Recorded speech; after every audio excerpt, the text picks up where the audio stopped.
So in this case, remember, we don't have to create a new project now because we've already created the project. And since it's still the same day, I'm not really going to set the project. I've already got it set. But remember, when you come in and it's a new day and you haven't opened Maya up, and you open Maya up, go in, File, Set Project. And then when you go to File, Open Scene, it'll open your scene right to the Scenes folder for Project 4 and your chair.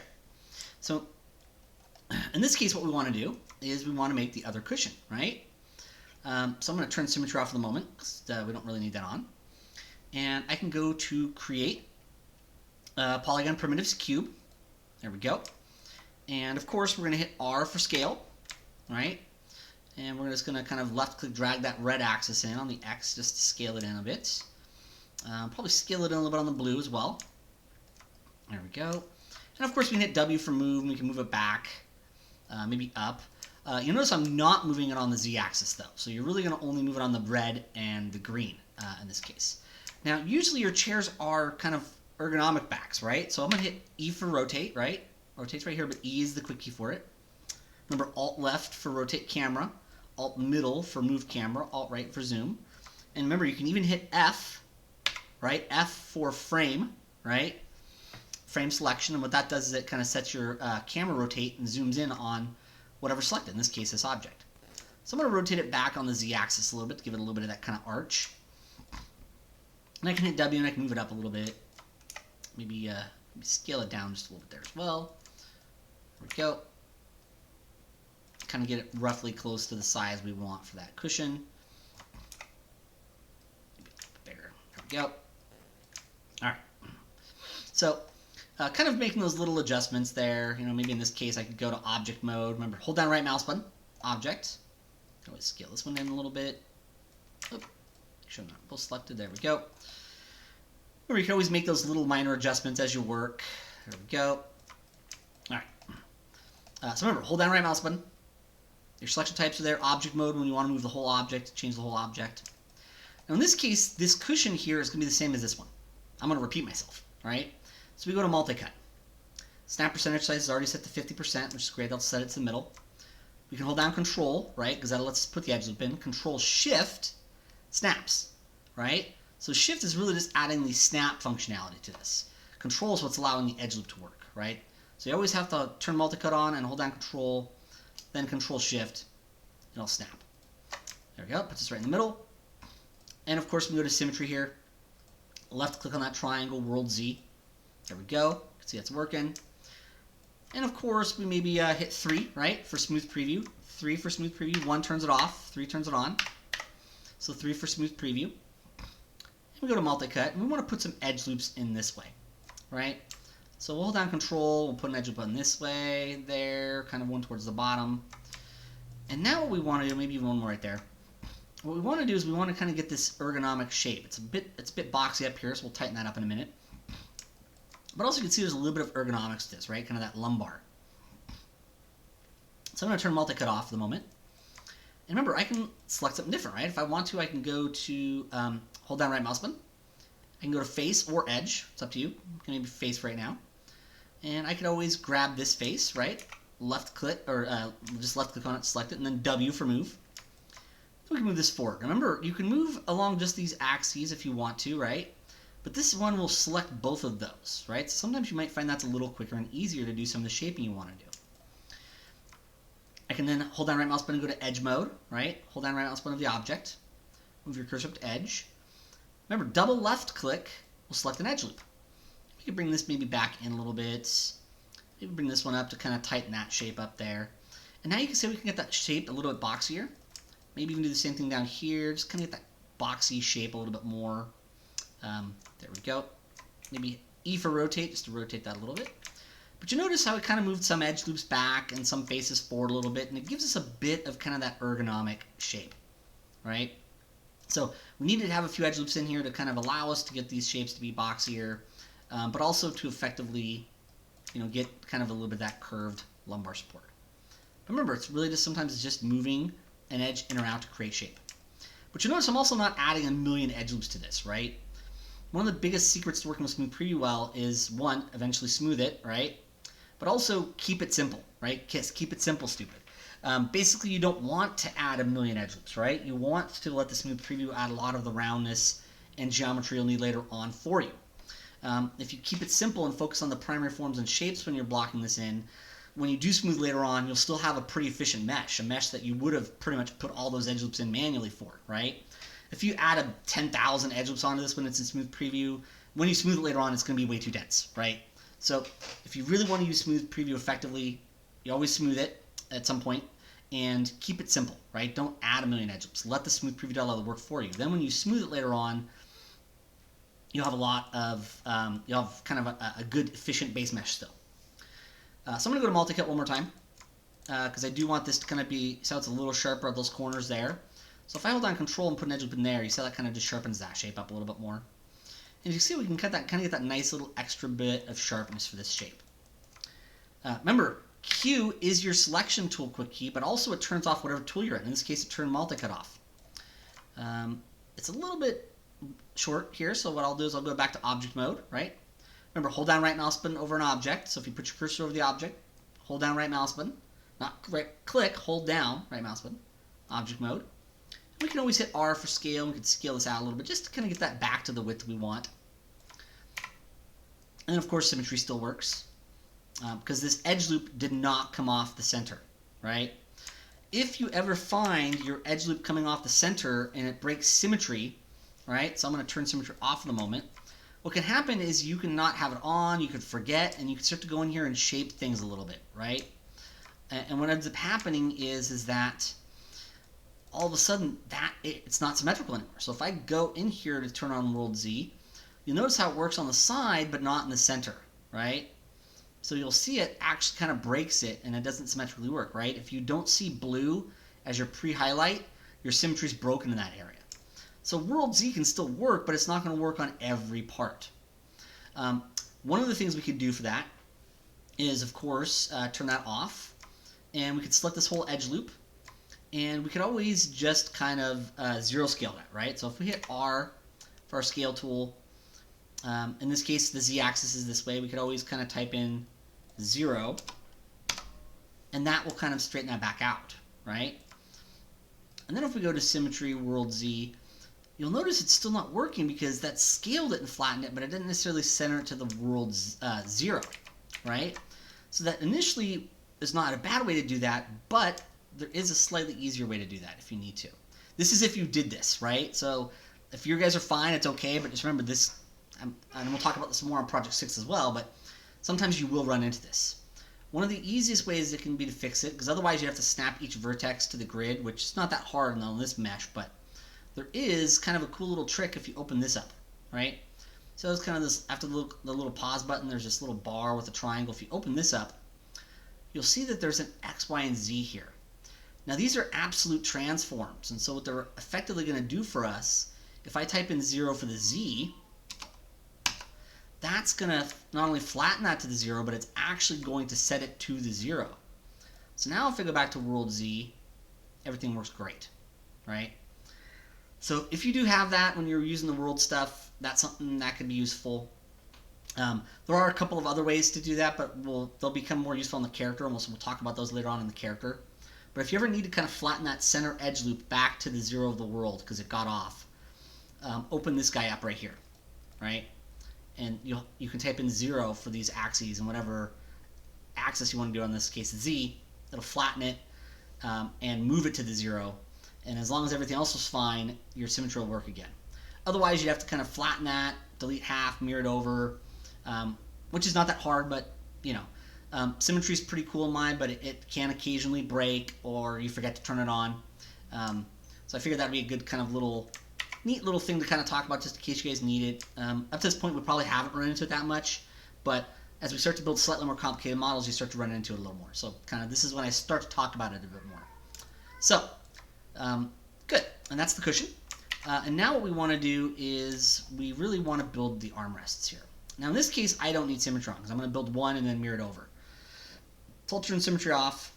There we go. And the armrest itself, when we look at it, it's one of those things when you look at it, you're like, whoa, what kind of shape is that? Well, there's a couple different ways you could build it. You could always technically use create polygon to create it and then thicken the create polygon. Not necessarily the worst way to do it, right? But believe it or not, when you actually look at this piece right here, when you really think about it, it's a lot like our railing or our brace, right? Remember our brace from our lampshade, the railing for our bed, right? We haven't seen this a couple times, this kind of idea, right, of kind of like this thin strip of something. So believe it or not, if we actually just use a cube and we do extrusions, move, rotates, extrusion, move, rotates, we can actually create the shape quite easily and fast and then bridge it later on. And that's the way we're going to do it because it's fast, it's easy, it works pretty well. It gets us practice at some tools and ideas that are useful for us. But ones we've seen before, right? We've seen extrude, we've seen bridge, we've seen rotate and move for shaping. But it also just gets you to think outside of what you would normally think you would build stuff with. Believe it or not, unless it's very clearly a cylindrical form like this, right? Or very clearly a spherical form, you're probably going to actually start with a box. Believe it or not, the box is kind of the super primitive, right? You can actually build a lot of things, a majority of things from boxes if you need to. And once you extrude and add edge loops, it's not a box. And that's also why I'm going to show it this way as well, because it just shows you how fast and easy it is. It gets you practice some things that you can always use practice on, but things we've seen before, and particularly on our brace, right? Basically everything I'm going to do on this armrest we did on the brace for our lampshade and our lamp, right?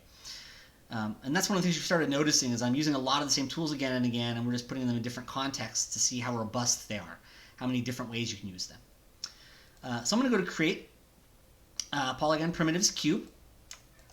It's quite big, so R for scale, and we'll left click on the center one to scale it down a lot, and probably scale it down on the green a bit because it should be kind of thinner, right? And I feel like that's going to work pretty well for us. Now I'm going to hit W for move, and I'm just going to move this out over here and kind of move it back, right? So remember W for move, kind of get it about where we want that to be for the height. Kind of move it over a little bit more. There we go. So remember, W is the move tool, and of course, you know, all these different handles will give you the ability to move 2 at a time, 1 at a time, kind of depending on how you want to, and that should work pretty well for the position for the armrest. Now, there's a lot of roundness and curvature here, isn't there? So we're going to hit 3 for our smooth preview. We can see maybe when smooth preview's on, we make this a little bigger. So R for scale, of course, scale it up a little bit. Remember, Alt and your mouse buttons do your navigation. Alt left rotates, Alt middle moves, Alt right zooms. Remember, your scroll wheel is a mouse button. You can press it down like a mouse button. That's the way you should actually use this. Remember, F for frame selection, right? That's a great way to zoom in and set your camera rotate around what's selected. Now, in this case, I could mirror this over and then turn symmetry on and we could see both armrests coming out, but we don't really need to do that either. So, in this case, I'm going to put my cursor over the object. Hold down right mouse button so I can go to face selection, right? Remember, when you hold down right mouse button, you move your cursor, face, and we're going to select that face right there. Now, in this case, what I really need is I just need more geometry. So we're going to extrude, right? Control E is the quick key for that. And I'm going to hit W for move, right? Because usually when I extrude, I don't want to, I like using the regular move tool. And I'm going to move this forward now a little bit. Now remember, one of the powers of using smooth preview effectively is not adding a million edge loops, right? Keep it simple. So I'll extrude again, W for regular move, right? So even though I extrude, I always switch to my move tool so I have a little more freeform control over the manipulation. So move that forward a bit. And then we'll extrude again, W for move. Now at this point, we want this to start to bend and round down, don't we? See how this starts to round? So remember, if you just move it down, see how it becomes really thin? So it's not just moving down. You also want to hit E for rotate to rotate it forward. See how it kind of helps to keep its shape better? So we'll extrude again, W for move, move this down, E for rotate, all right? So we can kind of see how we can kind of keep that shape better, right? So that shape kind of keeps its volume better. Just to highlight this, if I hold down right mouse button and go to edge mode and I double click on this edge and I rotate it back to what it was before, see how it's just too thin? It starts to get thin, right? So you want to, when you're kind of trying to create these rounded kind of curved bends shapes, you want to remember to not just move down but also rotate as well so that it kind of keeps the shape bending. Remember, hold down right mouse button, you can go to your different selection types. And we'll do one more extrusion, W for move, because you see how it just gives me that ability to constrain along 2 axes. So usually when I extrude, I just switch to my regular move tool. And you see how that's actually already quickly turning this into the shape we want, right? And that was kind of the idea behind this, right? So I'm going to extrude one more time, hit W for move, move this down a little bit. Because at this point, really we could actually just switch to this polygon. That's why I kind of did this small little extrusion here. And we could extrude this back and out. So I could extrude, hit W for move. And if it feels a little thin, right, grab this face, move it up. So see how it's actually just kind of the size, right? So sometimes when you extrude, remember the low-res shape's actually smaller than the smooth preview shape is, right? So if I move this down a bit, you know, you can kind of see that why sometimes it's smaller than you think it should be when you initially select it. So sometimes it's really just changing the shape. We'll extrude again, W for move. Remember, Control E is for extrude. So Control E so I can extrude again. Control E.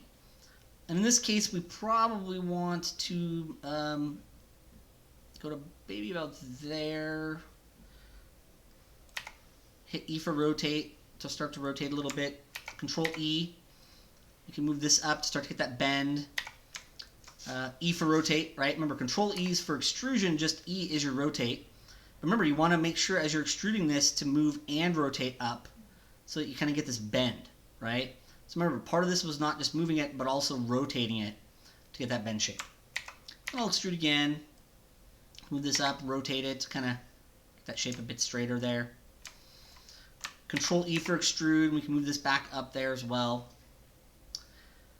Now at this point I can do a little shaping, so I'll hold down right mouse button for edge, double click, right, and I can move this edge forward and down, double left click, I can move this one down, right, maybe rotate it a little bit still. There we go. Maybe double click that one, rotate it. And you could always, if you need to, add more edges, right? I feel like this is a little shorter, so I could always add an edge loop or even just move this edge loop forward, right? So remember, you can always go back and shape after the fact, right? You can always come in here and rotate these as you move along to kind of get that shape a little bit better for what you want. There we go.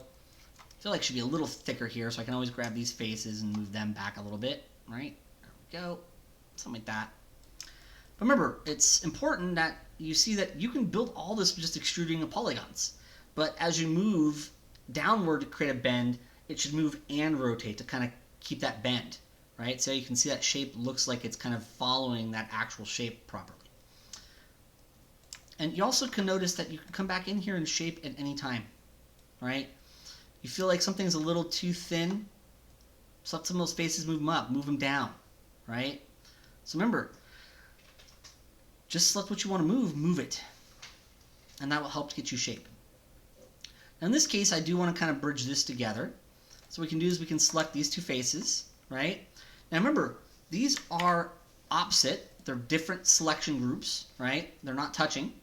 And they're the same number to the same number. So remember, when you're bridging in Maya, it has to be same number to same number. I can't bridge 1 polygon to 2 polygons, right? It has to be 1 to 1 or 2 to 2, right? Or 3 to 3. So keep that in mind. Also, they need to be not touching each other, right? So if I want to bridge, you know, stuff, I can't say, hey, I want to bridge all these guys together because they're not touching. If I select that one, these ones can bridge, right? So they should be kind of separate groupings. Oops, my bad. Object mode. Face mode, and you see how that's why we like to put the cursor over the object, right? Because if you don't, it can switch to the other one, right? So remember that. That's why I talk about putting the cursor over the object and then hold down right mouse button to select. So I'm just going to grab those 2 faces, bridge, and it actually creates geometry in between those, creating quite literally a bridge, right? So, and I can bring this one back a little bit. And you see how now we've actually got that one piece quickly and easily with the shape we want, following the contours. And that's one of the neat things. Now there is this little flip in the back there, so I can always do an extrusion. Kind of bring that up a little bit, maybe rotate it, maybe even scale it in a little bit. Get that little kind of lip coming up in the back there. right? It's pretty easy just with an extra extrusion to create that. Also, you notice how kind of this part of my chair is thicker. So remember, you can always select these manually, right? If you hold down Tab for drag select, it'll be pretty easy to just drag select those, right? Tab is your quick key for drag select, and then you just hold down the left mouse button and move your cursor. But believe it or not, if you select the face, just left click on it, and then you shift double click on a face along that same face loop, that can actually select the face range, right? Just like if I was to select the face, then shift double click on a face next to it, it selects the whole face loop. But you can also do range, and this is actually true of edge loops as well. So if I go to edge selection mode, I select an edge and then I shift double click on an edge along the same edge loop, it does a range selection. Do you have to use this? No, but you might find it useful. So you can select the face, and then as long as the next face you select is on that face loop, right? Hold down shift add, and then double left click, and it selects range selection. But you can do that one at a time. You can use drag select, multiple ways to get that. And believe it or not, we want this kind of to extend out also. So we extrude. W for our move tool, bring it out. And now we've got that lip coming out there. Now in this case, that kind of bends in a little more, so I can easily just kind of take this edge, bring it back in to kind of make sure that that shape's a little bit more rounded in there. And you see how so often it really is just about kind of shape, right? That you can create the edge loop structures you want, and then just move an edge or two to create the shape you want there.